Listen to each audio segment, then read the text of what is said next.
the worst actress in the history of cinema. With an emotional range like an iceberg. Unable to dress properly. Always looking gloomy. Just a noise.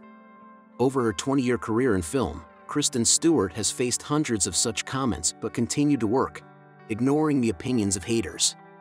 The 33-year-old actress has played the lead role in a cult saga, become the muse of one of the leading French directors, headed the jury at the Berlin Film Festival, became the face of the fashion house Chanel, and earned an Oscar nomination.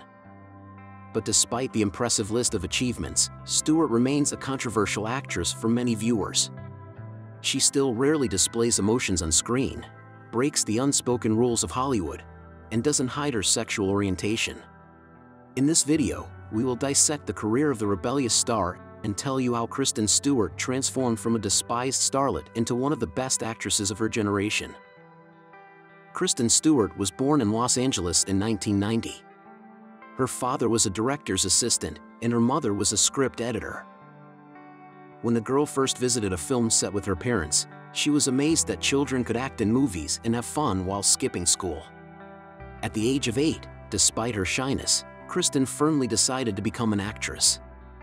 Her first appearance in a film lasted only a few seconds. There she was, a girl in a white turtleneck, waiting in line at the water fountain. As a budding actress, she spent a year unsuccessfully attending auditions. She didn't fit the standardized requirements of casting agencies because she looked too much like a boy and wore her brother's clothes.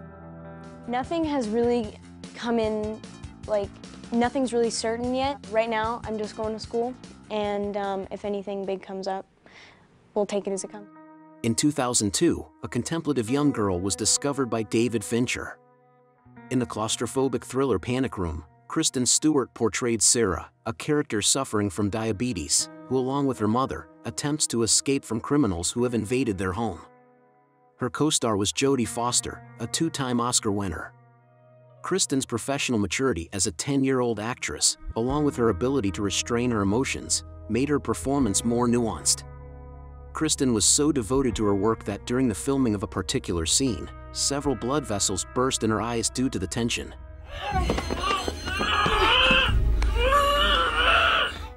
From the very beginning of her career, Stewart explored various genres, from family adventure films to social dramas, romantic dramedies, and heartwarming melodramas. One of her notable early works, largely unnoticed by a broader audience, was Speak. In this film, the actress portrayed a young Melinda, withdrawn after a traumatic experience of rape. She conceals what happened, nearly stops speaking, and becomes an outcast at school. At the age of 13, Kristen Stewart delivered a compelling portrayal of a seemingly unflappable girl who hides the pain, fear, and despair that are brewing inside her.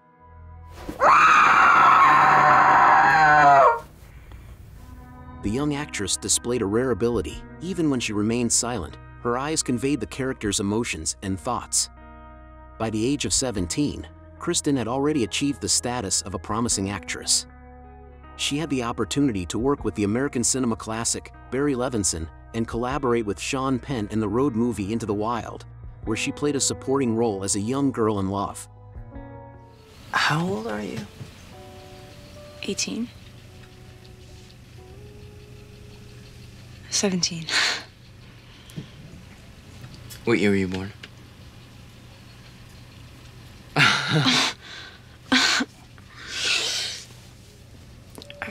So I'm 16.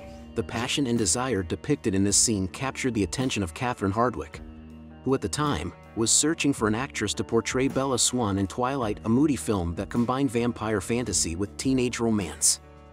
What Kristen appreciated about the introverted and reserved Bella was that she knew precisely what she wanted, or more precisely, who she wanted, a chaste century-old vampire in the body of a young Robert Pattinson.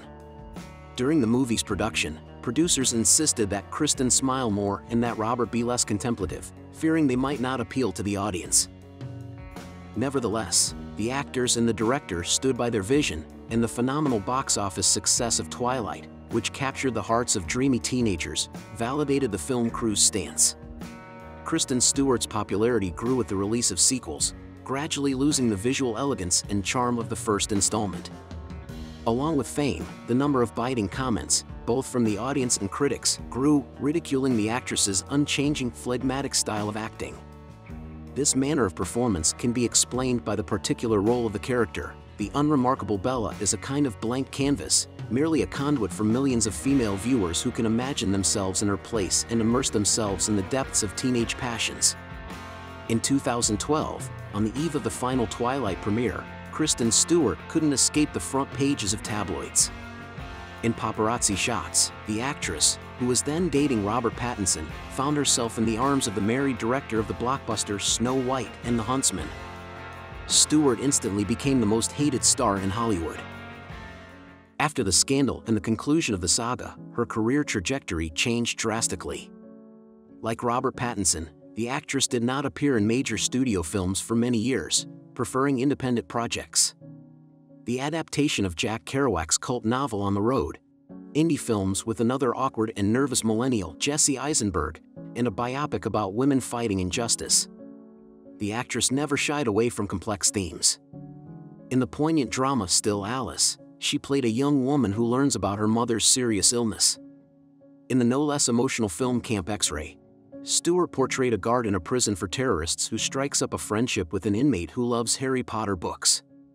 Thanks to her collaboration with Olivier Assayas, one of the leading French directors of our time, in the second half of the 2010s, Kristen became a favorite at the Cannes Film Festival. Their first joint film was the drama Clouds of Sils Maria, where Stewart played the assistant to a fading film star. For her role in Clouds of Sils Maria, Stewart received the prestigious French César Award, becoming the first American to be honored with this award. Je suis désolé, je parle pas français, mais je promets de travailler dessus, something like that. Even more noticeable was Olivier Assayas' next work, the enigmatic and melancholic thriller Personal Shopper. Quiet and lonely Maureen reluctantly selects clothes for her perpetually busy boss. She despises her job and lives in anticipation of a sign from her deceased brother. On the brink of death, as if caught between worlds, the real and the supernatural, she seems to transform into a ghost herself.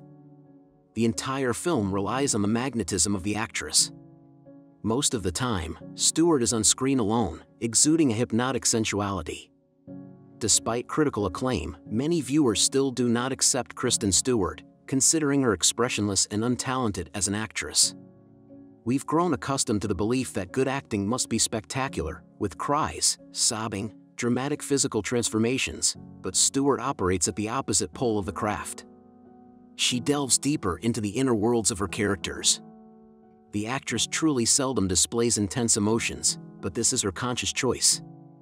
She excels in roles of women misunderstood by society, who are compelled to hide their feelings. Perhaps she sees herself in these characters. She has always been interested in projects that delve into the tragic side of fame. For instance, in the biographical film Severed, the actress portrayed the icon of the French New Wave who supported the civil rights movement. For this, she faced brutal persecution from the FBI and ultimately took her own life. To defame somebody who speaks out against the perceived flaws of their government is a type of persecution. Critics call her an actress who drives people crazy with her elusiveness. She doesn't deceive the viewer, and always as if remains true to herself. Even her physical tics, biting her lip, touching her hair, carry over from one film to another. Instead of creating a striking external image, the actress is more focused on exploring the inner world of her characters, often conveying their desires, fears, and doubts non-verbally, through subtle gestures or her eyes.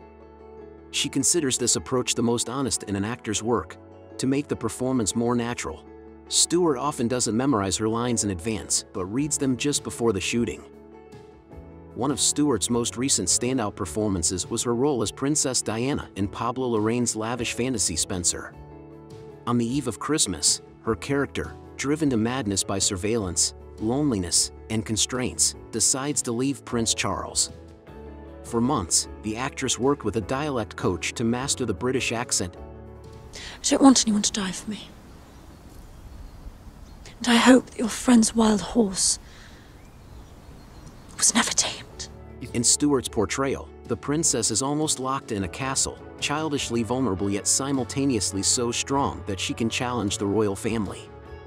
For this role, the actress received her first Oscar nomination in her career. Although Kristen Stewart has worked in the film industry since childhood and has been under the intense scrutiny of the media, she, like her character, managed to preserve her individuality. Despite Hollywood's penchant for radiant actresses, Kristen remains introspective. Awkwardness and discomfort from the heightened attention are still palpable in her public appearances. My hands are like, no, I just feel like I can't open my hands. But it seems that Stewart hasn't cared about others' opinions for a long time. For instance, in 2018, she broke the strict Cannes Film Festival dress code by walking barefoot on the red carpet because she was tired of uncomfortable high heels. Kristen is one of the few Hollywood actresses who openly dates women and doesn't feel the need to justify or explain her preferences. Her unapologetic nature and inner strength became a source of inspiration for the iconic designer Karl Lagerfeld, who saw a resemblance to Coco Chanel in her and featured her in the image of the legendary couturier. Coco Rico? Coco Rico? Qui a vu Coco? However, Kristen Stewart doesn't limit herself solely to her acting career. In 2017, she directed Come Swim, a melancholic and mesmerizing reflection on what a person feels during depression. Kristen Stewart's journey from a debutante girl to a promising actress and director played out in front of millions of viewers. We are fortunate to witness this story of the struggle for the freedom to be oneself, which, we hope, promises a happy ending. At the end, I want to say that I took the idea and script for this video from the Kino Poesque YouTube channel. I really enjoyed their film analysis, so I wanted to adapt their videos for an English-speaking audience.